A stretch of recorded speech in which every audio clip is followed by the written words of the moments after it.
तो demon emperor के इस एपिसोड में हम देखते हैं कि मास्टर जीव बता रहे होते हैं सोंग्यू अभी तक इसलिए ही जीतते आ रहा था क्योंकि उसने सीक्रेट मेथड का इस्तेमाल किया है और ये सच है कि वो पिल बनाने में बहुत ही ज्यादा अच्छा है, लेकिन हम ये भूल रहे हैं कि उसका फायर एलिमेंट बहुत ही ज्यादा कमजोर है और उस फायर से तो वो एक 3rd ग्रेड पिल को बना सकता है, लेकिन उससे वो कभी भी 5th ग्रेड पिल के मटेरियल्स को रिफाइन नहीं कर पाएगा और उससे कभी भी 5th ग्रेड पिल को नहीं बना पाएगा और यही उसकी सबसे बड़ी वीक पॉइंट है और उसकी लिमिट है। तो मिस डान कहती है तो इसका मतलब तो हुआ कि अगर वो हार गया तो उसे मरना पड़ेगा, तो फिर हम उसे बचाएंगे कैसे। लेकिन टियान सोच रहा होता है जाओ फान कोई ऐसा आदमी नहीं है जो अपनी जिंदगी को दूसरों के हाथों में दे दे, बल्कि ये लोग खुशकिस्मत होंगे अगर जाओ फान ने उन लोगों की जान नहीं ली। और फिर एम्परर सोच रहा होता है क्या मुझे मेरी उस ब्लू फायर का इस्तेमाल करना चाहिए, लेकिन फिर वो सोचता है नहीं ये सही वक्त नहीं है और मुझे यही करना होगा और फिर वो अपने नॉर्मल फायर को ही निकाल लेता है। जज भी कह रही होती है मास्टर सोंग आपको क्या हो गया है, आप तो अभी थोड़ा अलग लग रहे हैं।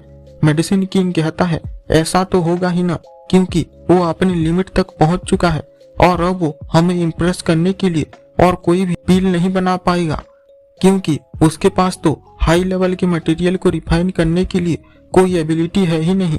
क्यों सही कहा ना लड़के, यही तुम्हारी कमजोरी है ना। और फिर एम्परर को बिना कुछ किए खड़ा हुआ देखकर सारे लोग उसके लिए चीयर करने लग जाते हैं और फिर एम्परर उन सबको कहता है आप लोगों के इतने सपोर्ट के लिए थैंक यू और मैं यहाँ अपना बेस्ट ही देने आया हूँ और ये मेरी मेंटालिटी के ऊपर डिपेंड करता है। अगर मैं सोचूंगा कि मैं बेस्ट हूँ तो मैं बेस्ट बन जाऊंगा, इसलिए आप लोग बस इंतजार कीजिए जब तक कि मैं अपनी पिल को नहीं बना लेता हूँ और अगर मैं यहाँ पर आज हार भी गया तो भी मेरी प्राइड कम नहीं होगी। एम्परर की ये कहने के बाद ही वहाँ की सारी ऑडियंस चिल्लाने लग जाती है और उसे और ज्यादा जोर से चीयर करने लग जाते हैं। लेकिन फिर मेडिसिन किंग कहता है तो क्या तुम्हें लगता है कि इन लोगों के चिल्लाने से तुम जीत जाओगे, और देखो मैं तो अपनी पिल को फिनिश करने ही वाला हूँ और इस राउंड का चैंपियन तो मैं ही बनूंगा। एम्परर कहता है देखते हैं और फिर एम्परर जैसे ही छींक मारता है मेडिसिन किंग का पिल बिल्कुल ही ब्लास्ट कर जाता है और वहां पर चारों तरफ धुआं ही धुआं हो जाता है। और फिर एम्परर कहता है माफ करना मुझे थोड़ा कोल्ड हो गया है, और ये देखते ही मेडिसिन किंग सीधे ही उस पर अटैक कर देता है और वहां पर एक ब्लास्ट होता है। लेकिन फिर हम देखते हैं कि वहां पर सुई आ गई होती है और उसने उसे रोक दिया होता है। और फिर सुई कहती है अगर तुम यहाँ पर ऐसी मुसीबत खड़ी करोगे तो मुझे तुम्हें निकालना ही पड़ेगा। तो मेडिसिन किंग कहता है मैं कहाँ से मुसीबत खड़ी कर रहा हूँ, बल्कि इस लड़के ने नियम तोड़ा है, इसने मुझे मेरी पिल बनाते वक्त डिस्टर्ब किया है और ये सारे लोगों ने देखा है कि मैं अपनी पिल को फिनिश करने ही वाला था, पर इस लड़की की छींक की वजह से वो बिल्कुल ही ब्लास्ट हो गया। एम्परर कहता है ये तुम क्या बोल रहे हो, मुझे तो बस थोड़ा कोल्ड हो गया है और ये तो बस एक एक्सीडेंट था। मेडिसिन किंग चिल्लाकर कहता है ये कैसा बकवास कर रहे हो, तुम्हें इतनी जल्दी कोल्ड भी हो गया। एम्परर कहता है अगर तुम्हें नहीं मानना है तो तुम भाड़ में जाओ। ये सुनकर मेडिसिन किंग अपने मन में कहता है ये लड़का तो यही बोलने का इंतजार कर रहा था और ये तो वैसा ही कर रहा है जैसा कि मैंने इसके साथ किया था।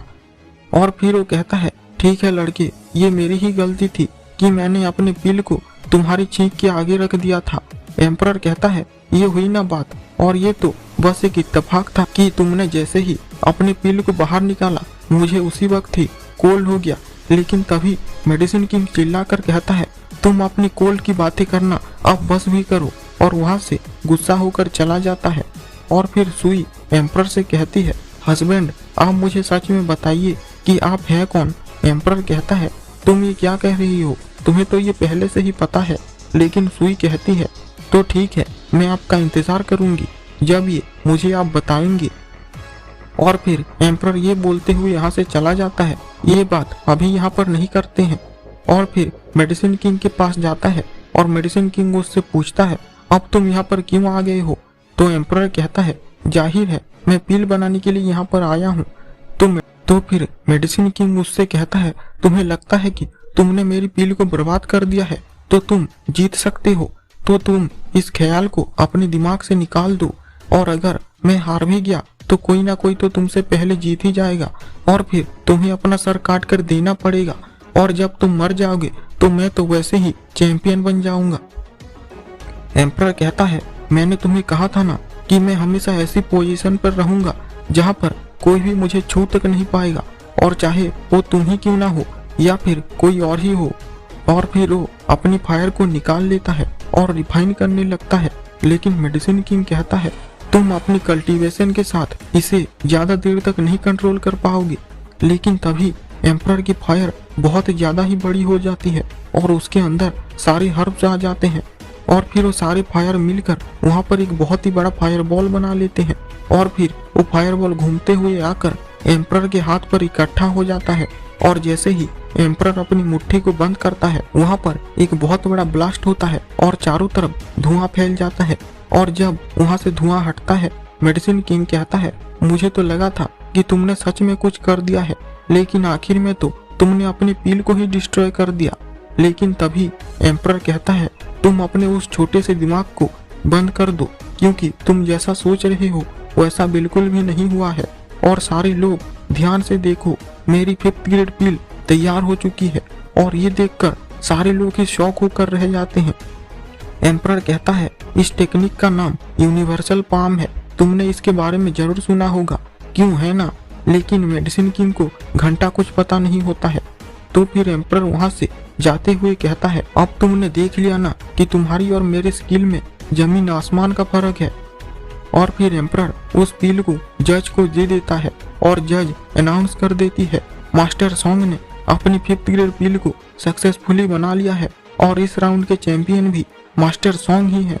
और फिर एम्परर सारी ऑडियंस को कहता है, जब तक मैं नंबर 1 स्पॉट पे हूँ, कोई भी ऐसा माइकल नहीं होगा जो कि मेरे स्पॉट पे आ पाए। और ये सुनते ही सारी ऑडियंस बहुत ही ज्यादा जोर से चिल्लाने लग जाती है और उसके लिए चीयर करने लग जाते हैं।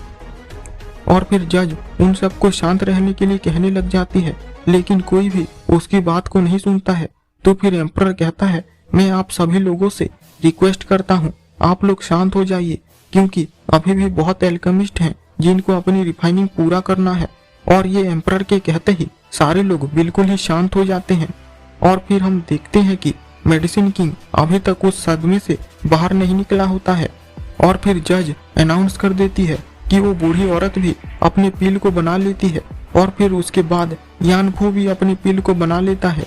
एम्परर मेडिसिन किंग के पास आकर उससे कहता है, तुम्हें क्या हो गया, तुम तो कह रहे थे ना कि तुम नंबर 1 बनोगे, पर अभी तो लगता है कि तुम 3rd नंबर पे भी नहीं आ पाओगे।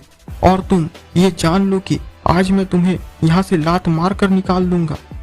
और फिर हमें दिखाया जाता है कि मुडान मास्टर जीव से पूछ रही होती है, आखिर आप हमें बता ही दीजिए कि ये लड़का आखिर है कौन, क्या ये किसी फैमिली का मास्टर है। मास्टर जीव कहते हैं, क्या किसी फैमिली का मास्टर, इसकी फैमिली तो एक मक्खी बराबर भी नहीं है, और उस लड़के के इतने सारे मिस्ट्रेस हैं कि जिनके बारे में मुझे तक भी नहीं पता है।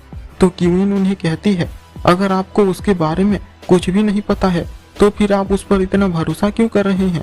टियान कहता है, क्या भरोसा, मैं किसी पर भी भरोसा कर सकता हूँ, लेकिन इस पे नहीं, क्योंकि एक पल ये तुम्हारे कंधे पर हाथ रखकर तुम्हें कह रहा होगा कि तुम मेरे भाई हो, लेकिन अगले ही पल तुम्हें पता तक नहीं चलेगा और ये तुम्हें धोखा भी दे चुका होगा। और इस पर भरोसा करने का सिर्फ एक ही तरीका है, तुम्हें मरना होगा। और मैं कभी भी उसके उस रूथलेसनेस को कभी भी भूल पाऊंगा। आज भी मुझे याद है जब उसने निंग को धोखा दे दिया था, और उसकी वो बेरहम मुस्कान और उसकी भयानक आंखें मैं कभी भी अपने दिमाग से नहीं हटा पाऊंगा। और अगर ये तुम लोगों ने देखा होता तो तुम्हारी तो रूह तक कांप जाती। लेकिन तभी मिस डान कहने लगती है, तुम तो उसे दोस्त कहते हो ना, और तभी तुम उसके पीठ पीछे उसकी बुराई कर रही हो। टियान कहता है, मैं उसकी कोई बुराई नहीं कर रहा हूँ, ये उसके बारे में सब कुछ सच है, और मैं उसके बारे में सिर्फ एक ही बात को एडमायर करता हूँ कि वो कभी भी एक मास्क पहनकर नहीं रखता है और कभी भी अपनी फीलिंग्स को छुपाता नहीं है। तो फिर मुडान पूछती है, तो फिर ऐसे लड़के से तुमने दोस्ती ही क्यों की। तो मास्टर जीव और टियान हंसने लग जाते हैं और कहते हैं, इस सब से तुम उसके दोस्त बनने से कैसे रोक सकते हो। टियान फिर कहता है, और अगर वो यहाँ पर नहीं आया हुआ होता तो तुम सोच ही लो कि तुम उस मेडिसिन किंग का मुकाबला कैसे करते, और उसने तो यहाँ तक कि मेरे प्यार को भी बचाया है, और इसका कर्ज मैं अपनी पूरी जिंदगी भर कभी भी नहीं चुका पाऊंगा। और फिर हम देखते हैं कि मेडिसिन किंग अपने मन में कह रहा होता है, अब मैं क्या करूं, बाकी लोग तो मेरे से बहुत ही ज्यादा आगे जा चुके हैं और मैं अभी उन लोगों के पास नहीं पहुंच पाऊंगा, क्या मैं यहीं पर ही मरने वाला हूं। लेकिन फिर वो अपने पील को रिफाइन करना शुरू कर देता है और फिर वो अपनी चेस्ट पर एक जोर से मुक्का मारता है, जिसकी वजह से उसके मुंह से खून निकलने लग जाता है और उसकी पील में गिरता है। और ये देखकर एम्परर सोचता है, ये तो यहाँ तक कि अपनी पील बनाने के लिए ब्लड तक का इस्तेमाल कर रहा है। और उसके बाद उसकी पील तैयार हो जाती है और फिर ये देखकर जज अनाउंस कर देती है, मेडिसिन किंग का भी पील बन चुका है। और यहाँ एम्परर सोच रहा होता है, इसने पील बनाने के लिए अपनी ब्लड तक का इस्तेमाल कर लिया और इसकी वजह से इसकी बॉडी बहुत ही ज्यादा डैमेज हो चुकी है, और भले ही ये फाइनल राउंड में तो चला जाएगा लेकिन ये वहां पर कुछ भी नहीं कर पाएगा। इसलिए तुम तो अभी से ही समझ लो कि तुम अपने कवर में आधे घुस चुके हो। और इसी के साथ ही ये एपिसोड एंड हो जाता है।